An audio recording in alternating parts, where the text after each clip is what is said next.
pizza. Thank you for making News Channel 5 your #1 choice for news and information. Tonight, a CBS News exclusive. 2 of the most popular vehicles on the road could be dangerous, and now the government orders many of them recalled. The soldier asked the question, what's behind the shortage of armored vehicles for U.S. forces in Iraq? Tonight, we'll give you some answers. A battle brewing over changing Social Security and how to pay for it. What does it mean to you?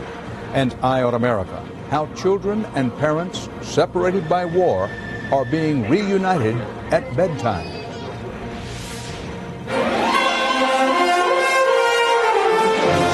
This is the CBS Evening News with Dan Rather reporting from CBS News headquarters in New York.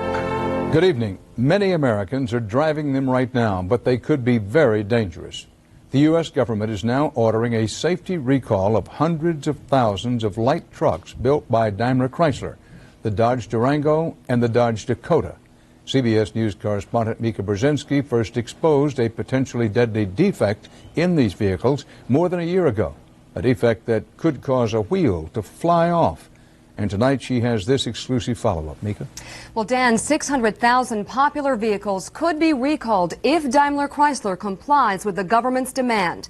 The recall order covers model years 2000 to 2003 4x4 Dodge Durango SUVs and Dakota pickup trucks with four-wheel drive. The government action highlights a problem first uncovered by CBS News more than a year ago. Unfortunately, it could have been a really deadly situation. Back then, Monique Conrad's 2000 Durango had only 31,000 miles on it when the right front wheel suddenly flew off while she was driving.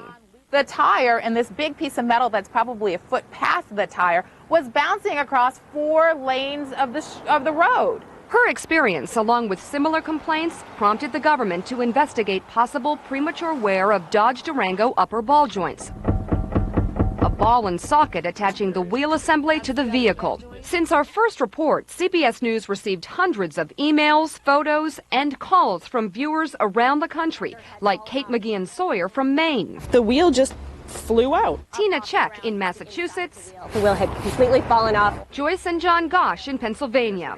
This just ripped right out. As the complaints piled up, the government expanded its investigation to include the Dodge Dakota pickup truck, which uses the same upper ball joints. John Coron in Ohio. So you got out of the car and what'd you see? Saw the tire and wheel underneath the front end of the truck. According to the government, a third of the nearly 2 million vehicles investigated had defective upper ball joints, and almost all were produced at this Indiana plant. Customers paid up to $1,200 to replace these parts. A recall would mean a huge financial hit for Daimler Chrysler. The cost is certainly going to run into the hundreds of millions of dollars. Daimler Chrysler also faces mounting lawsuits, like the one filed by David and Christina Schaefer. They were on the highway in their Durango with their 4 young children when suddenly it seemed like we just went into a frenzy of flipping. Bodies went flying everywhere. Christina, who was pregnant at the time, suffered numerous injuries, including a broken neck. Doctors were not optimistic.